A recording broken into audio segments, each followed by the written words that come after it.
Саламатсыздар ма? Менің каналыма қош келдіңіздер. Мен бүгін сіздерге жылқы етінен шекке салынған бүйеннен бешбармақ дайындайтын боламын.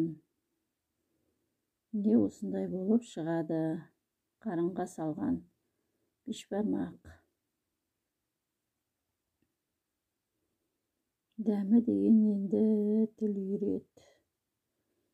Керемет болып шығатын. Мінекей осындай дәмді, тартымды, тойымды тағам. Сіздер де осылай жасап көріңіздер. Ас адамның арқауы.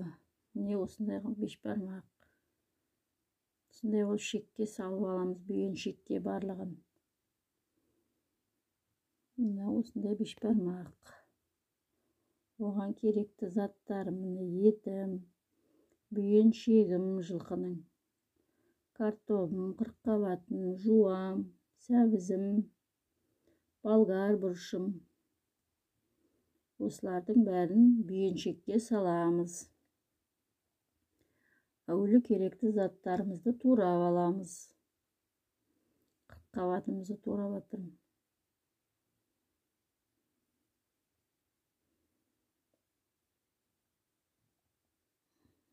Турау өз қалауларың бойынша салуы да. Енді жуамды турайым. Бір жуаны 4-ке бөлдім.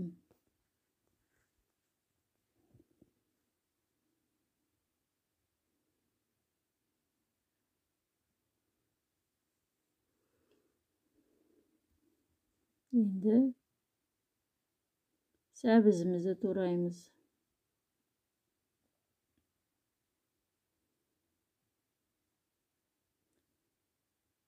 Тәтті болгар бұрышын тураймыз.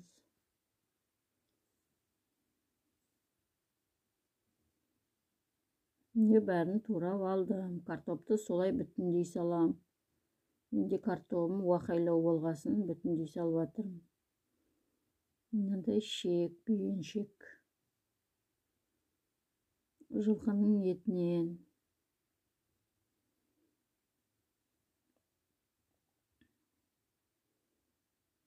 Осыны алып, осыған енді сүйектерімізді саламыз. Етті сүйек. Менің каналыма тіркеліп, лайк басып кетіңіздер. Міне осылай соңына дейін апарамыз сүйекті. Етті сүйекті. Жыртылып кетеді деп қорықпаңыздар.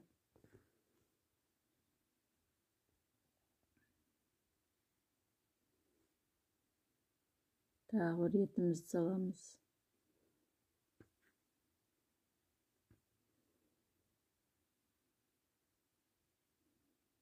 Енді осыған қырыққабатымызды саламыз. Барлығын араластырып сала береміз. Еттен, қырыққабаттан, картоптан, сәбізден, жуадан. Барлығын салып осылай нығыздап саламыз арасына. Барлық жеріне бару керек. Тұзын, бұрышын бәрін салуға болады. Менде тұздалған ет.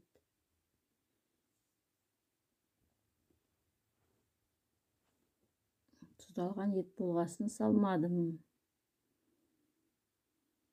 Болгар бұрышын салам. Жуам сәбізін. Тағы сүйегіміз салып атырмын. Осылай бәрін нығыздап толтырып салып аламыз. Әрбір жерін осылай келтіріп салып кіргізіп аламыз.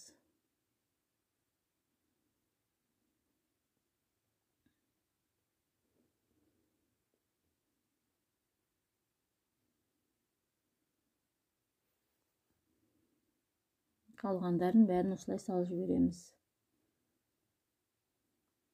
Мен аузын тікпедім, солай жауып қойдым.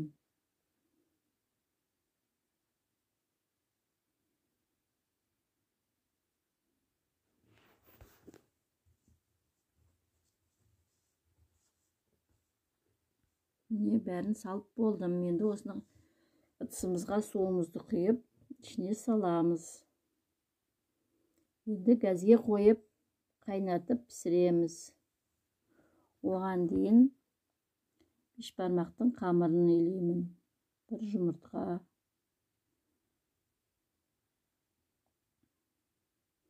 Мен мұнда сорпа құйдым. Үстіне тағы су құйдым кішкене. Осыдан енді бешбармақтың қамырын басамыз.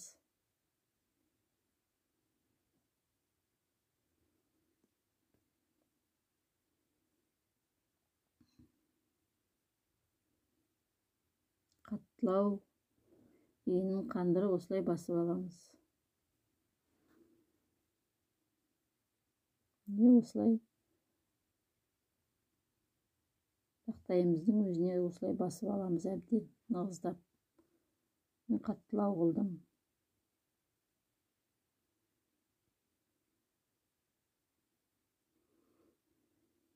Әбден иінін қандырып басасыздар.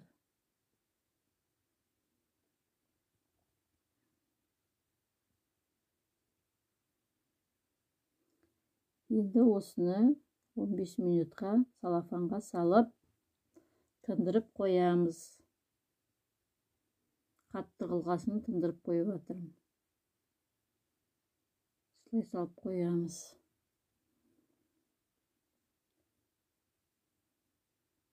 Енді осын салафанымыздан алып, екіге бөлеміз.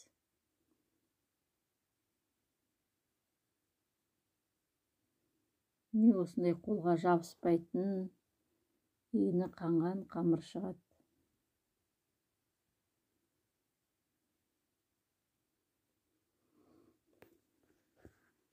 Енді осыны оқтауымыздың көмегімен жаямыз.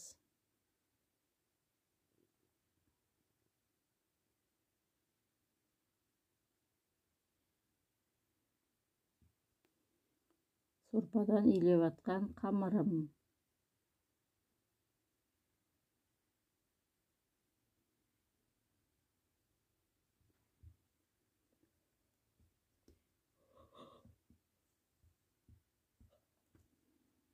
Үлкен қылып, қалың да емес, жұқа да емес, орташа қылдырып, қамыр жайып аламыз.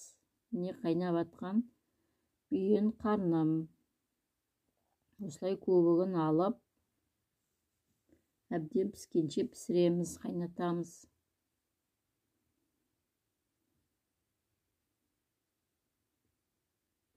Міне жайған наным, бешбармақ наны. Осыны енді қайнап тұрған сорпамызға салып пісіріп аламыз. Менде қамыр жайған видеом осы YouTube каналымда бар. Міне осындай болып шығады. Бүйіншекке салған етім, картоп піскендегі. Дәмі деген енді тіл үйреді. Сіздер де осылай жасап көріңіздер.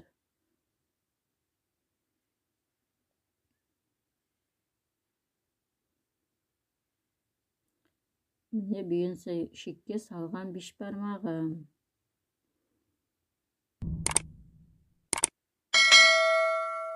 Ас болсын, рахмет баршаға.